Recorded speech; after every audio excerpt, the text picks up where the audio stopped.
一个长征，一个剿共，反而让老蒋坐上了 C 位。毛泽东也跃升成中共的领导人。中共国际派胜利之后，通婚了他们架空的毛泽东跟朱德，国军出动100万大军，超过60万中央军。蒋介石7分政治3分军事，加强基层统治。国民政府征200万的民工，在苏区新建碉堡，苏区战线呈现崩溃，工农红军向国军投降，25000里长征。遵义会议，中共确立中国本土化路线。共产党的失败成为毛泽东的成功，中国共产党正式脱胎换骨，毛泽东的中共诞生了。Gentlemen, welcome the host.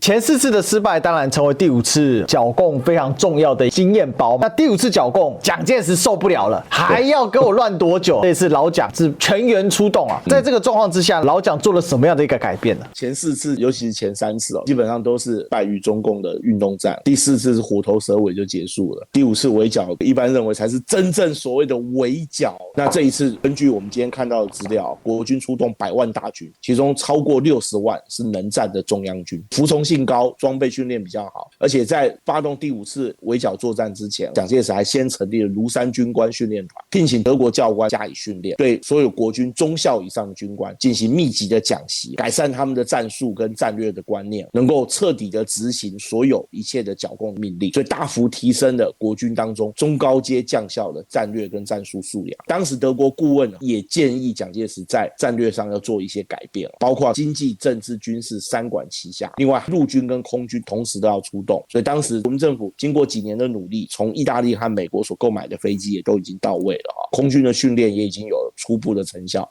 所以这一次也可以说是中国历史上第1次大规模的陆空协同作战各位，所以讲起来有点悲哀，第1次大规模陆空协同作战是内战，对不对这次总共出动了将近200架的飞机，对江西地区进行各种的轰炸、侦察、扫射等等工作那德国顾问是说，前几次的失败都是你大军开入到苏区内部就动了中共的埋伏，要不然就是在这个地区因为各种的地形老百姓的民心向背的问题，每次你都吃亏。那这一次要改变过去的做法，蒋介石自己也说叫7分政治3分军事首先加强基层统治，在作战的同时在地方上进行各种的绥靖政策，清查户口，另外帮助老百姓解决一些问题，就是你以后有问题不要再去找共产党，政府一样可以帮你解决争取民心，另外就是防止老百姓对中共的通风报信。简单讲，开始进行政治作战。第2点，开始打击土豪劣绅。国民政府也到了江西这边，也开始发动小规模的土改，希望能得到老百姓的支持。因为当时蒋介石提出了一个很重要的主张，就是已经被中共进行土改地区的土地不再归还给地主，就是过去这个地区中共已经进行土改，变成小自耕农，那我也承认这个现状地主再来找蒋介石要土地，蒋介石不会再把土地还给他们这也相当重要。第3点也是最重要的一点是什么？就是经济战。当时在德国顾问的指导之下，国民政府征调了200万左右的民工，开始在苏区的周围新建密集的碉堡以及壕沟部署火炮以及机枪阵地。另外还有一点就是对所有的输入苏区的物资开始进行严密的管控。当时主要管控的重点有3个，一个是粮食，一个是药品，第3个是盐，尤其是盐。各位，这一招是非常狠的。我们知道江西的苏区、山区最欠缺的民生必需品就是盐。各位，人不吃糖不会死人不吃盐很快就挂了。那食盐的严格封锁，真的是把江西苏区逼迫到了绝境。那面对国军的来势汹汹，以及围而不打，逐渐的收紧包围圈，这样沉重的压力，当时中共国际派经过前几次的胜利之后，就已经完全冲昏了头。一方面，他们架空了毛泽东跟朱德，把他们的军权给拔除；二方面，当时李德竟然指挥中共的工农红军，改变过去的游击战法，采取坚守阵地、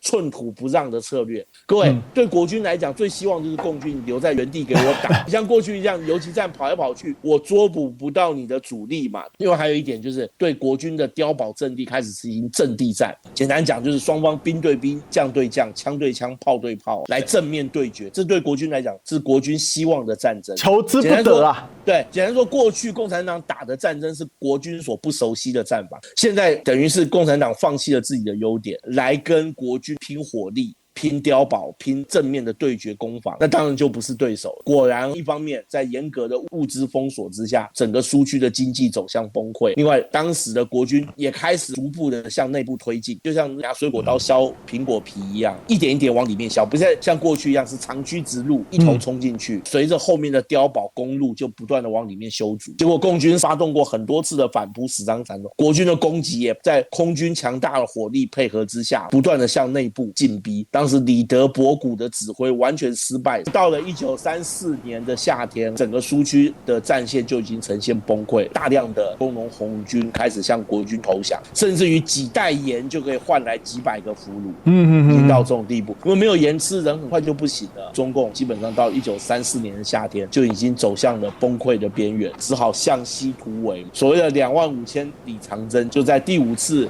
反围剿战争的失败之后，就开始进入到一个新的阶段了。在这里有一个非常重要，我们之前也多次提及的一个会议啊，就在长征当中发生，就是1935年1月在贵州遵义所举行的遵义会议。这个可以说是当代中共他们终于确立它的路线，就是中国本土化路线啊。那这个路线必然要跟国际派把中国视为一个国际共运的分支巨大差异。那毛泽东也正式跃升成为中共的领导人啊。其实从这里来讲，我们就可以做个结论。事实上，你可以从25000里长征的前期它的历史的进程当中，你可以看到毛跟蒋如何在这当中啊，慢慢的一步一步崛起啊。首先从蒋介石的部分，蒋介石来讲啊，第一个他当时其实相当有压力啊，因为日本的步步进逼对他来讲，如果他不do点 something， 他一定要下台。事实上也下台了，9·18事变之后他就辞掉了国民政府主席嘛。可是他毕竟作为军事委员会委员长，他知道跟日本这时候开干必然要输的，而且会输得很惨，所以他只能不断的想办法牵延这个时间。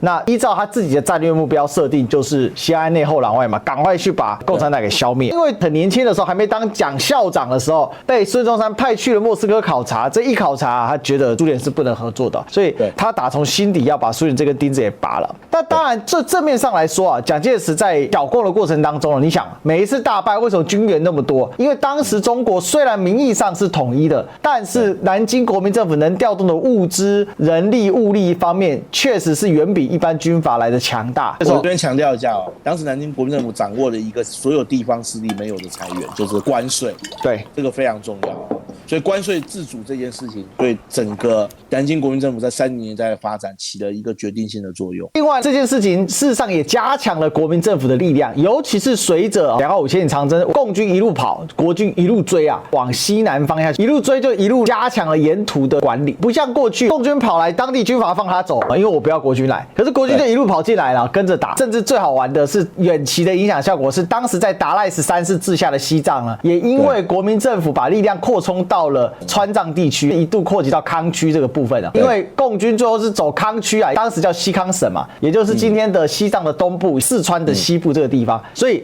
造成的是西藏竟然也错失了独立的时，这个是蒋介石的意外收获。而且在这个过程当中，你想3场大仗，北伐、中原大战，到之后剿共，他都是属于胜利者，所以他的威望就不断蹭蹭往上涨。在党内那些压制他威望的人，事实上还是非常多，包括名义上是国民政府主席的林森，也是处处跟蒋介石啊不是很合，常常有各种唱反调的情况。但是整体来讲，蒋介石已经成为当时国民政府中坐在正中央的那一位了哈，所以蒋中正啊，就 C 位正式出道。在这此前，好多演员想跟他抢 C 位，所以你看哦，一个长征，一个剿共，结果反而让老蒋真正坐上了中国的 C 位啊。那另外是毛泽东，毛泽东就更曲折了。早年的时候，因为他毕竟不是留洋的嘛，本来他就是属于2段班嘛，一直被洋共处处打压。大家别忘了哦，共产党何时成立的？1921年。而这个时候被老蒋给打跑的共产党，已经到了1934年、35年的时候了，已经过了10几年的发展了，毛泽东都还没有坐上一把手啊。可是有趣的是，这时候共产党的失败反而成为毛泽东的成功，因为没错，因为洋共派失败了嘛。对，简单讲就是。而且洋共派他是采用错误的策略嘛，所以验证了毛泽东策略的成功啊，反而加强了毛泽东的威望啊。这事实上也在之后的遵义会议当中，为什么毛泽东可以定于一尊？包括原本属于洋共派，后来过来支持他的永远的总理周恩来，都站过来他这一边。你看这一幅遵义会议的这个油画，很明显嘛，周恩来在哪里？就在他的右手边嘛。所以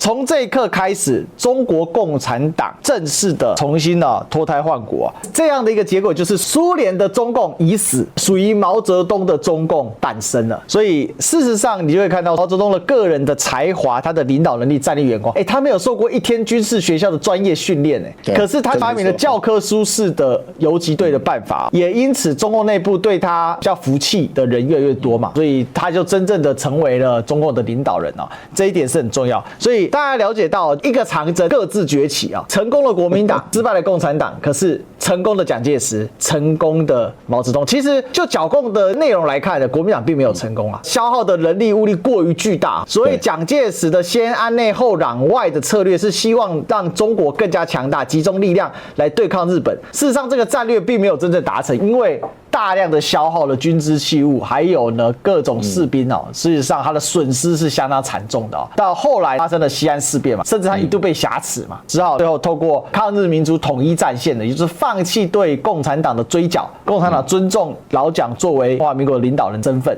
那就促成了所谓的国共第二次合作，很快的就进入了抗日战争的浪潮当中。所以我们一直讲说1930年代是中国两大领导人他们各自所属的政党惊涛骇浪当中斗争，逐步的取得了各自的领导权也影响了后面中国的整段的历史更加的巨大。